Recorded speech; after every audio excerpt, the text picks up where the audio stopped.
Buenos días, buenas tardes, buenas noches, sea el horario que estén viendo este video. Como cada semana les saluda Eric Jorge Matos y Fuentes, un estudiante de ontología de la Universidad Nacional Federico Villarreal.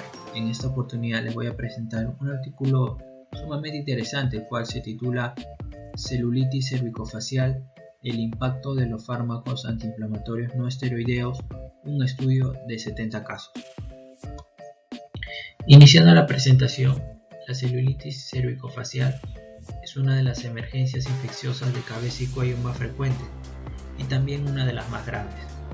La mortalidad no es despreciable a pesar de los avances diagnósticos y terapéuticos. Es una infección de los espacios celuloadiposos de la cabeza y el cuello, principalmente de origen orodental en un 70% u orofaringeo en un 20%. La mayoría de los casos son formas agudas localizadas, sin signos de gravedad, formas cerosas y supurantes, que se resuelven rápidamente con un tratamiento médico y quirúrgico correcto, pero otros pueden poner en peligro la vida debido a la rápida propagación que causa una celulitis extensa que puede afectar el mediastino o a una agresividad particular con necrosis extensa.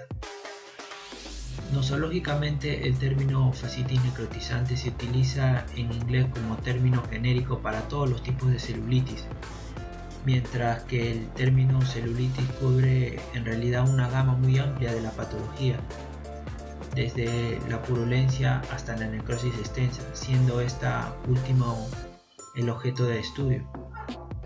Las formas graves pueden deberse a un tratamiento incompleto o inadecuado, antibioterapia no adaptada a la bacteriología, resección quirúrgica insuficiente del tejido necrótico o una predisposición subyacente que deteriora las defensas del organismo, la diabetes, inmunodeficiencia congénita o adquirida. Además de estos factores de riesgo conocidos, la prescripción excesiva de fármacos antiinflamatorios no esteroideos se ha informado con frecuencia como asociada con complicaciones en celulitis cervicofacial, aunque el vínculo causal no se ha establecido definitivamente. En la práctica, en el servicio de otorrinolaringología y cirugía de cabeza y cuello del Hospital de Especialidades de Rabat en Marruecos, se notó regularmente una alta frecuencia de uso de AINE por parte de pacientes que presentan celulitis cervicofacial, que requieren hospitalización. Esta observación clínica es la base del presente estudio de corte prospectivo que cubre un periodo de 5 años para determinar el impacto de los AINE en la evolución de la celulitis cervicofacial. En el punto de pacientes y métodos, se realizó un estudio prospectivo entre septiembre del 2007 y enero del 2012. Se incluyeron pacientes ingresados en el departamento de emergencia del Hospital de Especialidades de Rabat por celulitis cervicofacial y hospitalizados debido a la gravedad de sus síntomas de presentación. Los numerosos casos que pudieron ser atendidos de forma ambulatoria fueron excluidos por motivos organizativos, pérdida de seguimiento, falta de datos, entre otros. Los datos se recogieron en un formulario detallando, entre otros puntos, origen probable o comprobado de la infección dental, oral, orofaringia, adenitis, etc. Ingesta de AINE en el periodo anterior al inicio de celulitis cervicofacial. Molécula, dosis, duración del tratamiento y modalidades de prescripción, automedicación, prescripción médica especializada o no especializada, factores de riesgo, diabetes, corticoterapia de larga duración, otros factores de inmunodeficiencia y la evaluación previa y posterior al ingreso, análisis de sangre, bacteriología, tomografía computarizada con contraste y manejo posterior al ingreso, cirugías, cuidados intensivos. En los resultados, entre el 2007 y 2012 se reclutaron 70 pacientes, 43 hombres 27 mujeres, en una proporción de sexo de 1,59, en una edad comprendida entre 8 y 65 años.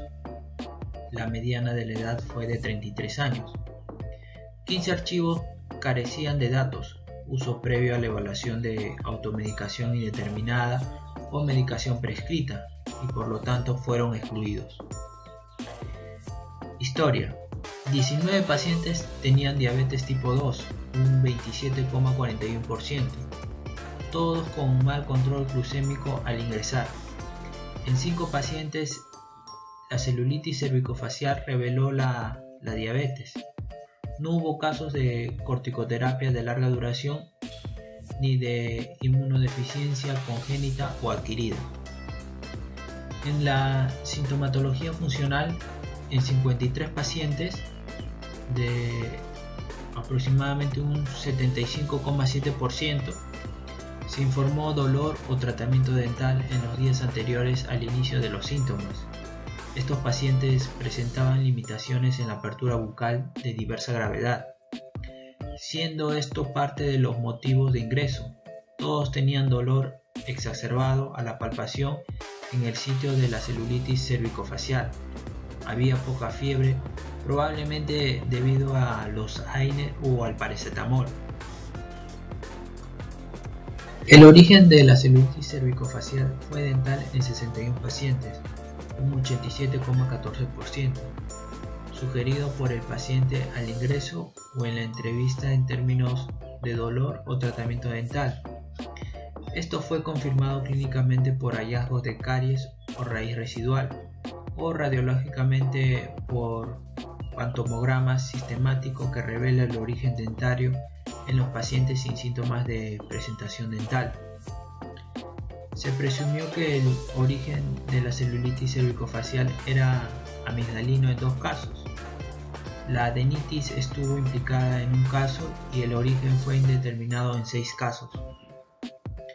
En los signos asociados, 47 pacientes presentaron limitación de la apertura bucal, que fue en un 67,14% de la serie global, y 77,05% de celulitis cervicofacial de origen dental. 11 presentaban edema del piso de la boca y 5 presentaban disfagia leve. El impacto sobre el estado de salud general fue moderado en todos los casos. En el sitio y extensión de la celulitis cervicofacial se restringió a las regiones cervicales maxilar y superolateral en 60 pacientes, que fue en un 85%. La tumefacción fue dura, recolectada previamente sin inflamación de la piel en 22 casos y fluctuante con inflamación de la piel en 48. La extensión fue hacia la región temporal en 3 casos y hacia la región cervical inferolateral en 5. Hubo afectación mediastínica en 2 pacientes que habían tomado AINE con desenlace fatal a pesar de cuidados intensivos. En la evaluación biológica estándar consistió sistemáticamente en hemograma completo y análisis de electrolitos, detención de variabilidad glucémica y trastornos hidroeléctricos asociados. Se tomó una muestra para bacteriología siempre que se localizara una reunión purulenta, incluso en pacientes que tomaban antibióticos antes del ingreso. En 10 casos, que equivalen al 10,83%, se encontró flora multibacteriana, que comprenden cocos y gram negativos bacilos. 71 pacientes se sometieron a tomografía y se realizó una tomografía computarizada con contraste sistemático para detectar la purulencia y evaluar la extensión profunda. En los tratamientos previos a la admisión, 56 pacientes, que equivalen a un 80%, estaban tomando AINE. Las 2 moléculas prescritas con mayor frecuencia fueron el ácido tiaprofénico y el diclofenaco, asociados con algunos casos. Además de los AINES, todos los pacientes habían estado tomando 1 o más antibióticos antes de ingreso a urgencia, prescritos por su médico de la comunidad. Las Las moléculas más frecuentes fueron metronidazol más espiramicina, metronidazol, amoxicilina más ácido clavulánico, el ciprofloxacino y el ofloxacino. En los tratamientos en el hospital, todas las acumulaciones purulentas fueron evacuadas por punción si eran pequeñas y por drenaje si eran más grandes. En 3 casos se realizó una incisión de Sevillao con cuidadosa necrosectomía y lavado con agua oxigenada y povidona yodada. En 2 casos se realizó un drenaje extenso por vía mediastínica mediante toracotomía. Se administró antibioterapia parenteral hasta que se logró una mejoría clínica de los síntomas y se pudieron sustituir los antibióticos orales.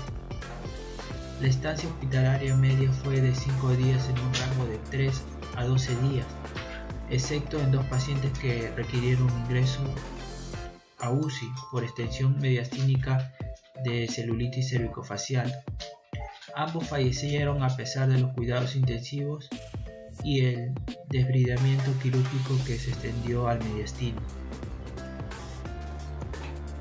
Ingresando a la discusión, aunque los AINES no pueden ser indiscriminados en la celulitis cervicofacial con absoluta certeza, varias series, incluida la presente, tienden a implicarlos, si no como un factor causal directo, al menos como promotores o agravantes de la celulitis cervicofacial. Mathieu y colaboradores, en una serie de 45 pacientes ingresados con celulitis cervicofacial, encontró el uso de AINE en el 44% de los casos. Merle y otros colaboradores destacó a los AINE como promotores de la celulitis cervicofacial, informando una tasa de AINE del 76,46%, similar a los hallazgos actuales, pero en una serie más pequeña de solo 17 pacientes que presentaban celulitis cervicofacial odontogénico. 8 presentaron mediastinitis, 4 de los cuales habían tomado AINE y 7 fallecieron. En una serie más grande de 94 pacientes con celulitis cervicofacial ingresados en cuidados intensivos entre 1995 y el 2005, Shai y otros colaboradores informó el uso de AINE en el 80% de los pacientes. En varios otros estudios se informó una asociación entre la celulitis complicada por mediastinitis odontogénica y el uso de AINE. También se ha informado de celulitis distintas de la cervicofacial y los AINE están implicados en la evolución hacia una fascitis necrotizante mortal. Esta correlación puede explicarse por el mecanismo de acción de los AINE contra la inflamación, que después de todo es básicamente un mecanismo de defensa inespecífico contra elevación microbiana.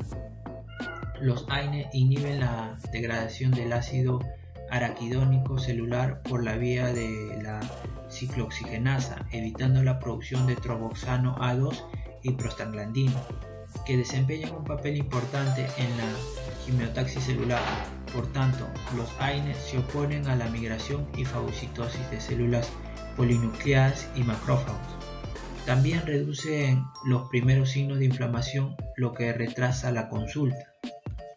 El impacto dañino de los AINES en la infección fue confirmado por estudios experimentales, incluido el de Solberg y otros colaboradores sobre fenilbutazona, demostrando activación de granulocitos alteradas, fagocitosis y destrucción intracelular de estreptococos y estafilococos in vitro.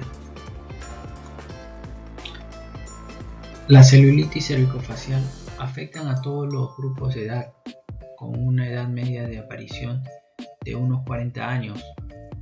Las formas pediátricas son mucho menos frecuentes, como en el presente estudio, con solo 7 de 8 años a 15 años. La celulitis cervicofacial afecta más a los hombres que a las mujeres. Humeda y colaboradores, en una revisión de 125 casos, informó una proporción de sexo de 3 a 1. En el presente estudio también hubo predominio masculino. En el presente estudio, el principal factor de riesgo de la celulitis cervicofacial, además de los AINE, fue la diabetes, en un 27,41%. La mayoría de estos pacientes tenían un mal control glucémico. La diabetes es un factor conocido de difusión inmunitaria, con un riesgo elevado de infección inespecífica. Aparte de la infección de las extremidades, la celulitis es una de las infecciones más comunes en la diabetes, especialmente en sitios de infecciones como caries y granuloma apical dental. Otros factores de riesgo del sistema inmunológico incluyen la infección por VIH, la cirrosis hepática, la insuficiencia renal y la insuficiencia cardíaca. Aunque no se encontraron en el presente estudio, la celulitis cervicofacial se propaga por continuidad desde un punto de entrada dental en un 70% o faríngeo en un 20%. Otras posibles etiologías son la inoculación cutánea o la periadenitis. En el presente estudio, el origen fue principalmente dental, un 87,14%, una tasa ligeramente superior a la de la literatura. Esto puede deberse a una higiene bucal y dental deficiente o al bajo nivel socioeconómico.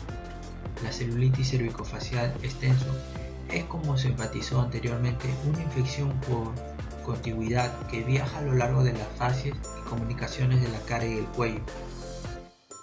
En primer lugar, la necrosis implica tejido menos vascularizado y oxigenado, como las fascias, que se extiende a un tejido mejor vascularizado como la grasa y el músculo subcutáneo. La infección suele ser multimicrobiana, habitualmente tanto aeróbica como anaeróbica, con acción sinérgica. Las bacterias aeróbicas agotan las defensas oxidativas de las células inmunes, favoreciendo el desarrollo de las bacterias anaeróbicas. El patógeno más frecuente es el Streptococcus pyogenes, aunque también han sido aislados otras cepas: Enterobacter, Fusobacterium, Bacteroides, Staphylococcus. Un estudio encontró hasta 11 cepas diferentes en un solo paciente. En el presente estudio, 10 muestras indicaron coco multibacteriano y flora gram negativa. Los otros hallazgos negativos pueden deberse a los antibióticos tomados antes de la admisión. La naturaleza multimicrobial de la celulitis cervicofacial destaca el interés de principios de amplio espectro, probabilística, antibioterapia, espera de bacteriologías y el antibiograma. Sin embargo, el tratamiento médico por sí solo no puede ser curativo, ya que las acumulaciones purulentas contenidas en el tejido necrótico se desconectan del sistema vascular, lo que evita la difusión de antibióticos, incluso si es parenteral. En el presente estudio se implementó antibioterapia primaria probabilística de amplio espectro, seguida cuando fue necesario el drenaje y desbridamiento quirúrgico más o menos completo. La mortalidad en la literatura oscila entre el 19 y el 40%, lo que ilustra la extrema gravedad de esta infección. En el presente estudio, la tasa de curación fue del 98,59%. 2 muertes siguieron a una extensa afectación mediastínica. Y para finalizar con las conclusiones, la celulitis cervicofacial es una emergencia infecciosa grave que requiere un tratamiento adaptado rápido. Los antiinflamatorios no esteroideos deterioran el funcionamiento del sistema inmunológico y enmascaran la presentación clínica, retrasando el diagnóstico y constituyendo así un factor de riesgo real de agravamiento. Nos gustaría destacar el hecho de que, si bien el presente estudio mostró una fuerte correlación entre AINE y la celulitis cervicofacial, esto no prueba causalidad, pero al menos debe verse como una agravante, invocando el principio de precaución. Por tanto, muchas autoridades sanitarias, incluido el Centro para el Control y Prevención de Enfermedades estadounidenses, recomiendan la sustitución selectiva de los AINE por los analgésicos y antipiréticos habituales. El presente estudio es un llamado a todos los involucrados en el ámbito otorrinolaringólogos, cirujanos maxilofaciales y odontólogos y médicos de la comunidad a racionalizar la prescripción de AINE y respetar estrictamente las indicaciones de esta clase de fármacos.